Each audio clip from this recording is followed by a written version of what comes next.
ação. Bom dia novamente a todos, bom dia a quem nos vê na internet, nas redes, e então queria antes de mais agradecer pela presença de todos, por quem nos vê, e hoje, a pedido também de algumas pessoas que congregam connosco, vamos começar uma série que é Cristianismo versus o mundo. Jesus versus religiões, quais as diferenças irreconciliáveis? E vamos dar este culto e esta série, porquê? Porque nós somos cristãos e estamos no mundo com uma missão. A missão de evangelizar, uma missão de passar a palavra do Senhor. E pode-nos aparecer tudo, não é? Pode-nos aparecer budistas, hinduístas, agora até há muitos, não é? Indianos por aí, pode acontecer, vão entregar o Uber, não é? Então podemos passar a palavra de tudo, não é? Já me apareceu de tudo na minha vida de cristão, e é bom a gente saber as diferenças irreconciliáveis e defender porque é que Jesus é diferente. Isso é importante, porque a gente tem que saber, conhecer, dizer à pessoa porque é que ela pode estar enganada. Respeitando, obviamente, não somos muçulmanos, como vamos ver quando for a altura do Islão. Que o Islão também tem este serviço de passar a palavra, mas quem não acreditar, diz o Corão, é para cortar a cabeça fora, não é? Então, nós temos que ter a noção até onde é que podemos ir e respeitar o próximo, mas saber defender a nossa fé. A Escritura diz-nos isso. Estais sempre prontos para saber defender a fé que vocês tendes. Então, está escrito. Então, nós temos que estar prontos para isso. Não podemos dizer, ei pá, apareceu-me alguém e eu não sabia responder. Então, vamos hoje dar a base para que nunca fiquem mal se isso vos aparecer. Mas antes disso, vamos fazer uma curta oração também com as pessoas que estão em casa para que o Senhor nos ajude a passar esta informação.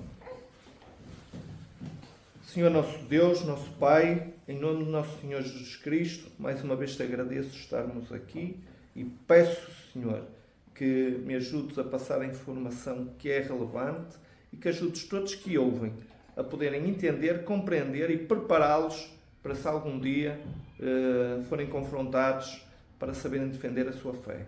Em nome de Jesus. Amém. Amém. Então, os tópicos, o que é que nós vamos fazer? Vamos demonstrar diferenças irreconciliáveis que existem entre o cristianismo bíblico e as outras religiões.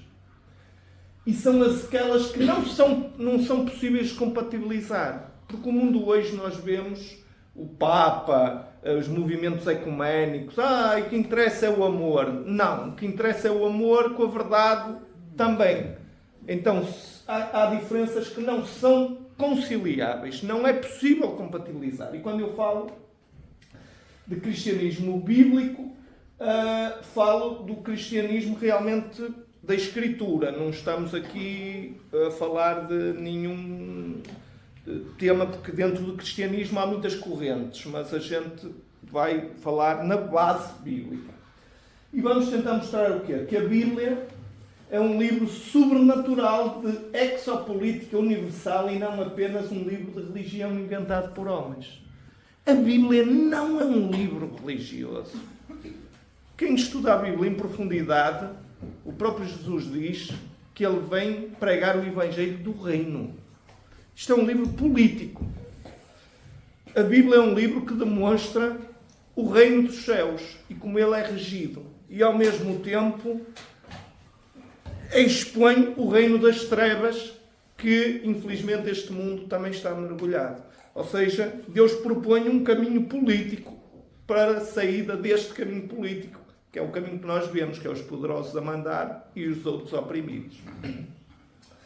Quando digo verdadeiro cristianismo, falo, como disse, no cristianismo bíblico, que sempre tentamos, isto é no meu blog, diz aqui no meu blog, está lá, é sempre o que eu defino. Não estamos aqui a falar em doutrinas dogmáticas ou mitos religiosos, nem nada. É um cristianismo livre de dogmas das diferentes correntes ideológicas cristãs, sejam católicas, ortodoxas, até mesmo evangélicas, adventistas, seja o que for. Aqui falamos de Bíblia, Jesus Cristo, o caminho, e muitos inventam muita coisa acerca da Bíblia, mas a Bíblia é simples de se entender. É verdade. A relevância será dada unicamente às diferenças que não podem de maneira nenhuma ser compatibilizadas e que por si só traçam a divisão doutrinal entre as diversas crenças. O que vamos ver aqui não mostra exatamente porque é que o cristianismo que nós defendemos não pode ser compatibilizado com mais nada, ainda que venham com violinos atrás e com beijinhos dizer que é amor. Amigo, não dá. Só para terem uma ideia, estamos a falar das religiões do mundo, não é? O que é que temos teoricamente? Os cristãos são 33%, pelo menos aqueles que se dizem cristãos, não é? Sabemos que dentro disto muitos dizem, mas chega a hora e vão a correr para o capeta. Mas pronto, muçulmanos 22%, ateus 12%, hindus 14%, budistas 6%, animistas 6%, enfim. Parece que estamos em maioria, mas sabemos que não é bem assim. Não é? Mas, vamos continuar. Isto, antes também de entrarmos na primeira religião, alguns tópicos, a religião sempre foi, teoricamente, uma das maiores causas de divisão. Sempre existiram guerras, não é? Com as guerras santas em nome de Deus. A religião sempre dividiu. Aliás, quase todas as guerras têm uma base religiosa. Quase todas, não todas, mas quase todas têm. Até mesmo a Segunda Guerra Mundial, teoricamente, foi uma perseguição religiosa, não é? Quem não fosse católico não era só judeu, porque quem era evangélico era perseguido também pelos nazis.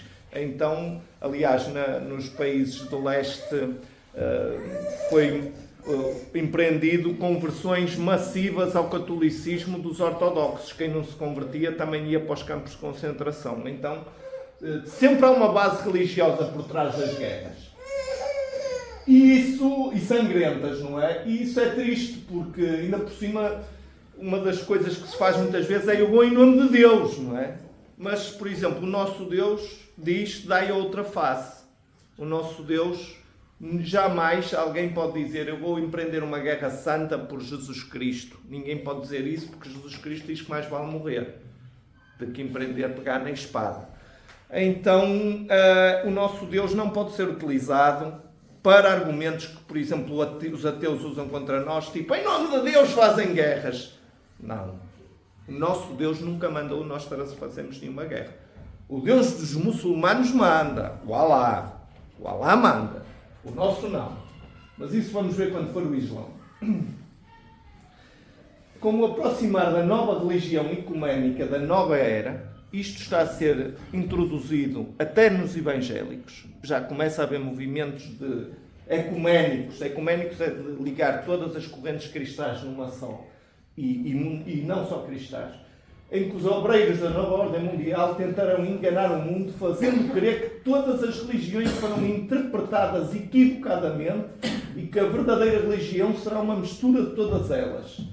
Então, nós neste momento temos que mostrar porque é que nós não vamos ceder a isso e porque nós dizemos que a Bíblia era, é e será. E nós não vamos compatibilizar nenhuma religião e, como eu vos disse, aquilo vem embrulhadinho e com um raminho de flores. E falar no amor. Ai, o que importa é o amor. Não. O que importa é a verdade com amor. Então nós temos que estar neste momento cada vez mais prontos a saber defender porque é que nós não somos,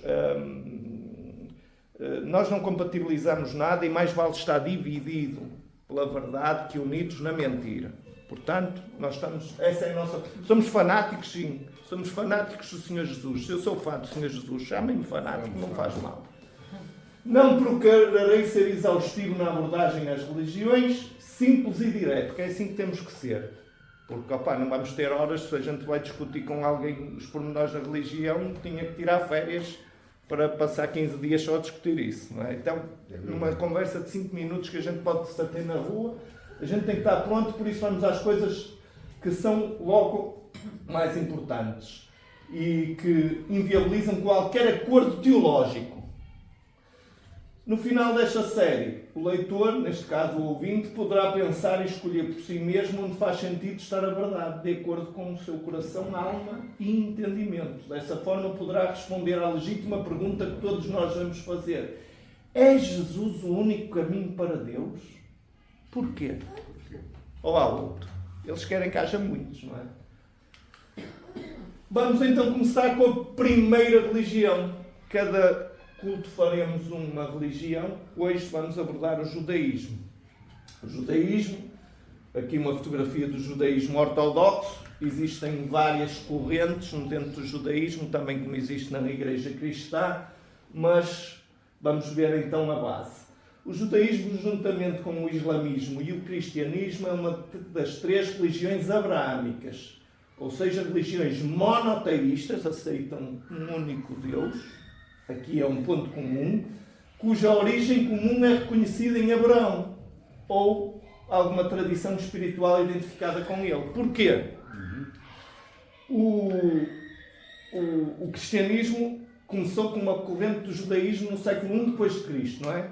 O cristianismo vem, no fundo, do judaísmo. O Velho Testamento é a Torá, o livro sagrado dos judeus. Nós temos o Novo Testamento. A Igreja Cristã com crenças e práticas distintas, em que Jesus é a figura central. Não é? Encaramos como a personificação do próprio Deus, Jesus.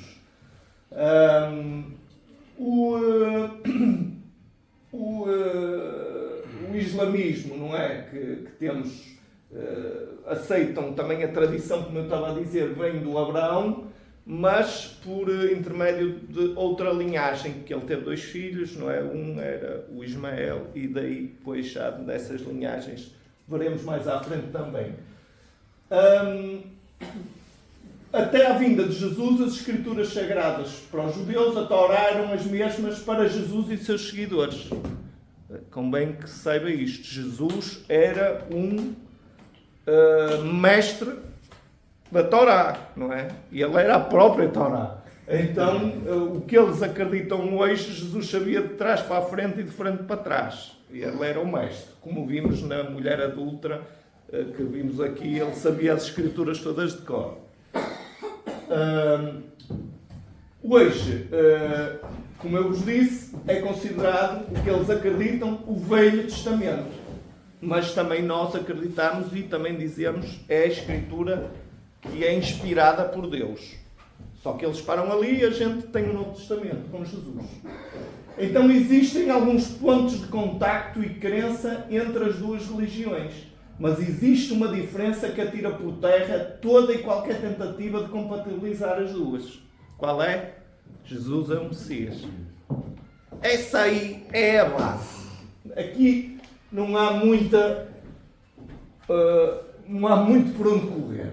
Pois para os judeus o Messias refere-se à profecia da vinda de um humano descendente do rei Davi, que irá reconstruir a nação de Israel e restaurar o reino de Israel, trazendo desta forma paz ao mundo de forma imediata na sua chegada. Os judeus creem nisto. Para os cristãos, Jesus é o cumprimento desta profecia e a paz humana só será conseguida na segunda vinda. A crença judaica não aceita o conceito cristão, isto é outra diferença, a crença judaica não aceita o conceito cristão de pecado original e que todos os seres humanos são rebeldes para com Deus desde o seu nascimento na carne e precisam de ser reconciliados novamente com eles para serem salvos deste mundo que está mergulhado nas trevas e controlado por Satanás. Ou seja, nós acreditamos que existiu algo que condenou a raça humana a esta escravidão, o pecado original que é transversal à raça humana. Eles não acham que isso não é assim. Para os cristãos, o Messias é o Salvador da profecia messiânica judaica da Torá e que por esse ensinamento reconcilia os humanos com Deus.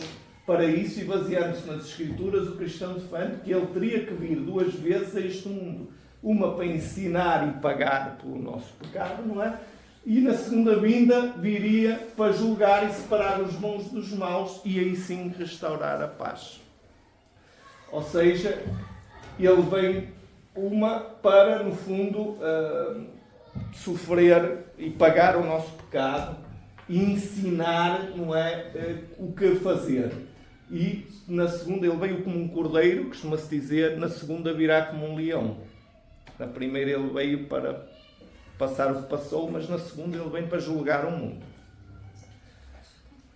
Como é óbvio para nós, o Messias é Jesus. Para os judeus, o Messias ainda não veio. Ainda vem a seguir. Jesus para o judaísmo, na melhor das hipóteses, e para algumas correntes judaicas mais moderadas, é um professor moral. Mas para muitas outras correntes é um charlatão. Para os ortodoxos das trancinhas com o chapéu é um charlatão, Jesus. Era um mágico, fazia magia. Está escrito no Talmud, que é um livro que eles seguem muito, a dizer que ele era um vigarista que fazia magia. É isso que eles acreditam.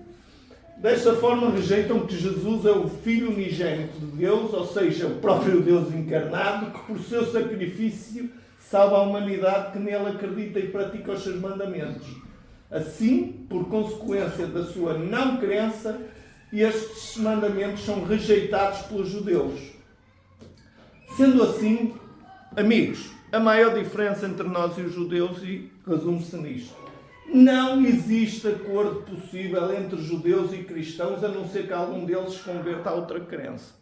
Porque se eles não aceitam, se eles estão à espera de um Messias, e que sabem que há um Messias porque está no Velho Testamento, mas não aceitam que Jesus é um Messias, não há. Não vai haver acordo.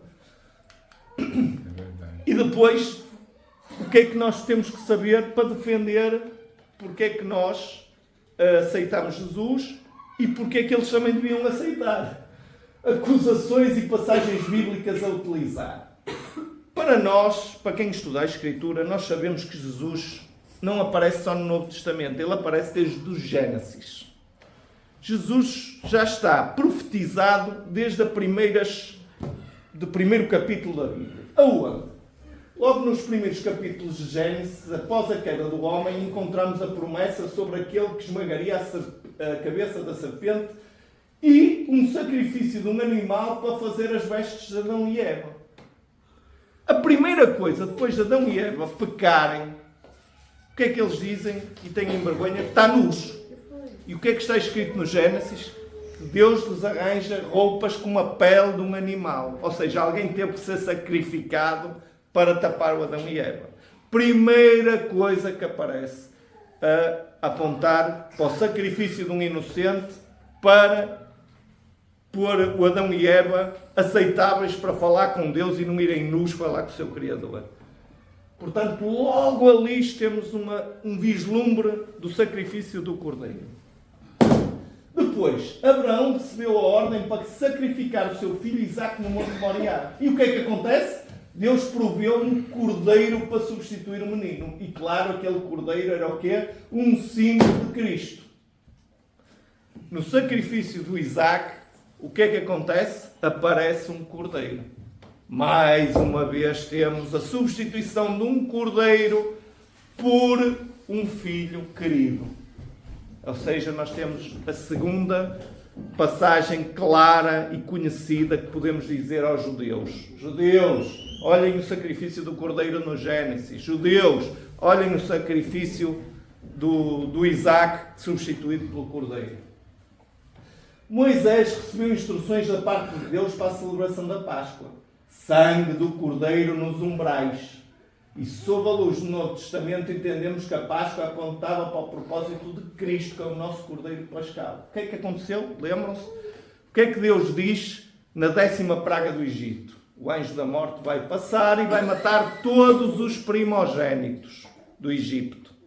Não foi? E o que é que Deus diz a Moisés?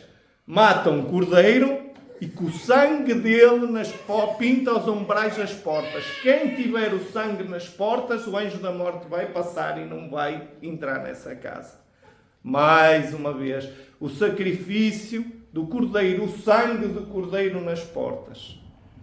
Mais uma passagem clarinha que aponta para Jesus Cristo. Deus não se poupou a mostrar.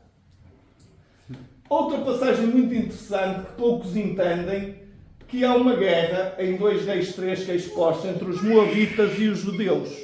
E o rei de Moab, que estavam perdidos, os judeus estavam a esmagá-los, já estavam praticamente desgraçados, os moabitas, e o rei de Moab pega no seu filho primogênito, a Bíblia diz, seu filho que era o que ia herdar tudo dele, o primogênito, e sacrifica-o ao deus Camos, que é o deus pagão deles. E o que acontece? Logo a seguir diz, e houve grande indignação divina contra os israelitas que andavam a ganhar a guerra e perderam. Isto parece um paradoxo. Espera aí. Então ele sacrifica a um deus pagão, ao Camos, e os israelitas é que vão perder. Até parece que o Camos tem poder, mas a Bíblia é clara e diz que houve indignação do próprio Deus contra os israelitas. Porquê? O próprio Deus vê ali um pai que foi capaz de sacrificar o seu filho primogênito.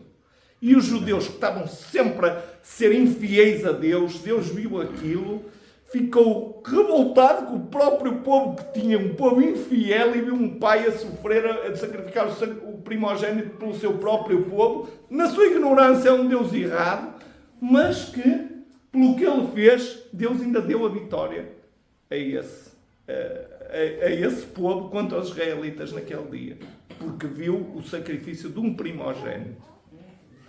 Livro de Daniel, o Filho do Homem. O que é que diz o livro de Daniel?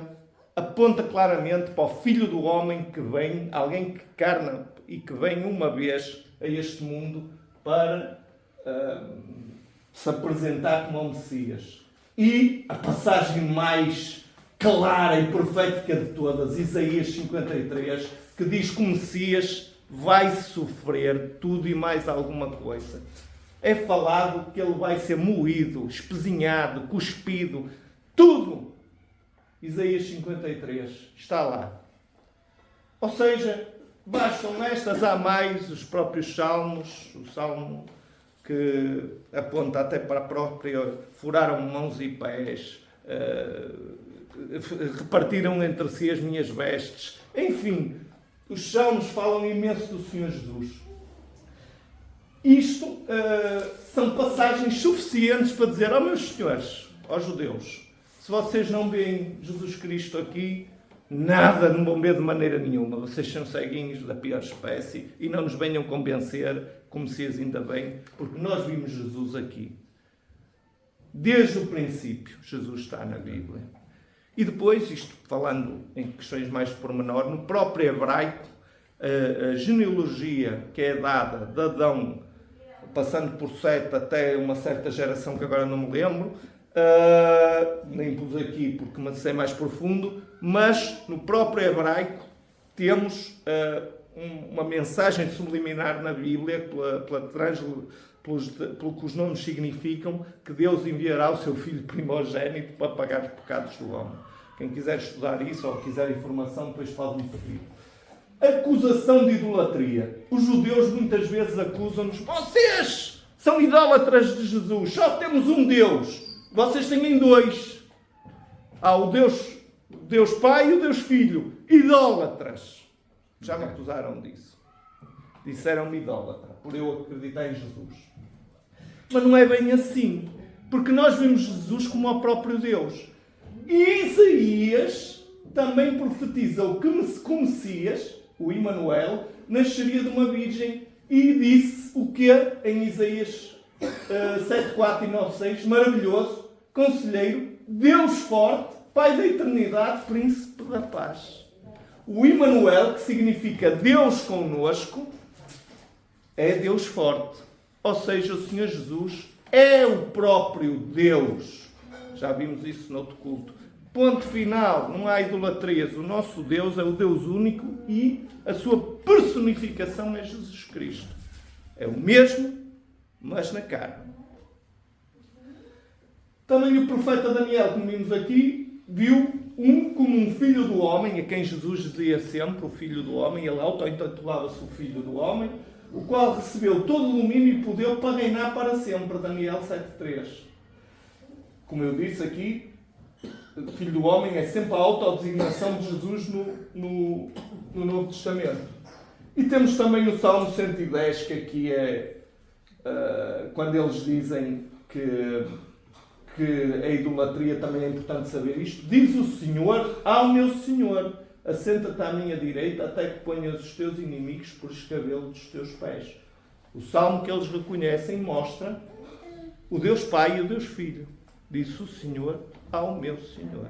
Ou seja, temos novamente Deus Pai e Deus Filho como sendo. Depois no Novo Testamento, esta para eles não vale, mas para nós termos essa certeza, Paulo, escrevendo a Timóteo, diz que Deus se manifestou em carne. Então, nós sabemos que Jesus Cristo é Deus. Depois, o que vimos aqui é o que nós precisamos para... Aparece-nos um judeu, já me apareceu. Também já estive em Israel com a minha mulher e também preguei a alguns judeus.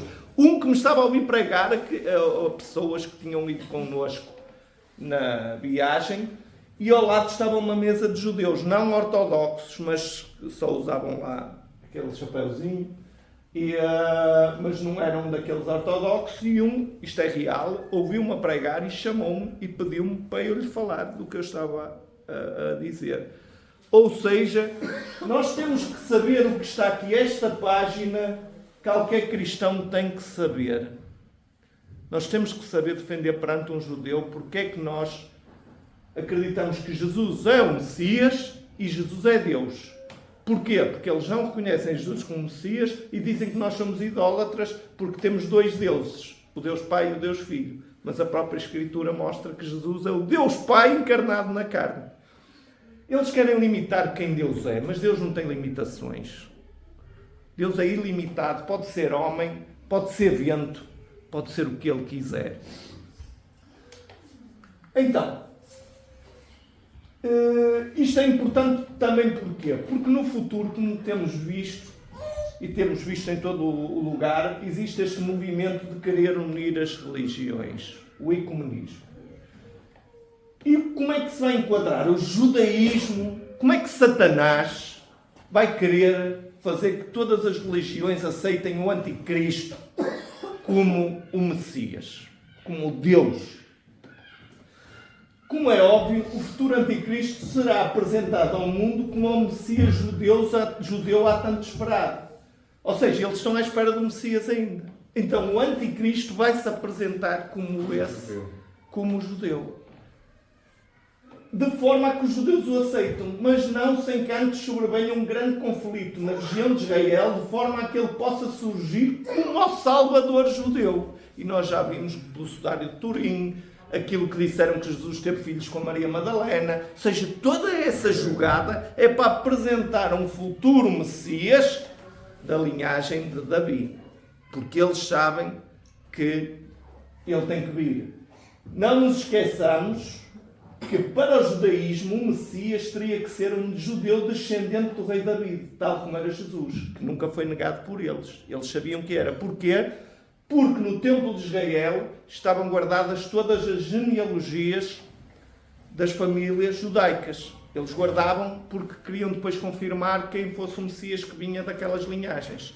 Estavam lá guardadas. E Jesus sim era filho da linhagem de Davi, tanto por a linhagem de Maria, até como pela José, pai adotivo, ou seja, que era aceito também como pai. Ou seja, ele nunca foi negado que ele era descendente de Davi. O problema para eles é que as genealogias judaicas foram todas destruídas quando da destruição do templo de Israel, quando eram guardadas pelo imperador romano Tito no ano 70 depois de Cristo. Então eles não têm como comprovar a descendência do Messias, mas têm o quê? Já vimos aqui, o Sudário de Turim, que dizem que é de Jesus Cristo. Ou seja, eles vão tentar comprovar pelo sudário e DNA que ele é dessa linhagem. Já falámos nisso no outro ponto. Tudo para concluir que com este versículo acabamos as nossas conclusões. Diz o Senhor Jesus. Perguntam-lhe, diz-nos, quando acontecerão estas coisas? Qual será o sinal da tua vinda e do fim dos tempos? E Jesus respondeu, cuidado, que ninguém vos engane, Pois muitos virão em meu nome dizendo, eu sou o Messias, e enganarão a muitos. Os judeus vão ser enganados direitinho. Satanás tem um presente especial para eles. O Messias, que é o Anticristo. Porque eles não reconheceram Jesus no Velho Testamento, como nós vimos. Para os judeus é este o engano. E estas são as diferenças irreconciliáveis. Vocês tenham sempre que esta página guardem no vosso coração. Irmãos, vocês são missionários. Vocês são trabalhadores de Cristo. E vocês foram enviados ao mundo. E Jesus diz, estáis sempre prontos e preparados a defender a vossa fé. Então, nós temos que... qualquer coisa. Houve aqui qualquer problema, mas já vai. Nós temos de estar sempre preparados a saber responder porque é que Jesus é o nosso Deus, e estas são as passagens que mostram aos judeus porque é que nós queremos isso, baseados no próprio livro sagrado que eles dizem que é a palavra de Deus. Então, se eles dizem, têm que aceitar que nós acreditamos, vendo no Velho Testamento Jesus, desde o primeiro capítulo até ao último capítulo que eles consideram sagrado, passando pelos Salmos e os profetas, como vimos de Isaías, que não pode ser mais claro, que diz que o Messias vai sofrer por nós e não vai ser, como eles pensam, um líder que vai chegar e vai resolver todos os problemas do mundo de forma militar e até de imposição de força. E esta é a primeira religião que foi apresentada, e no próximo culto iremos ver o Islão, outra religião abraâmica que não pode ser compatibilizada com a nossa, apesar de também haver alguns pontos de contacto. Muito obrigado a todos. Fiquem com Deus. Amém.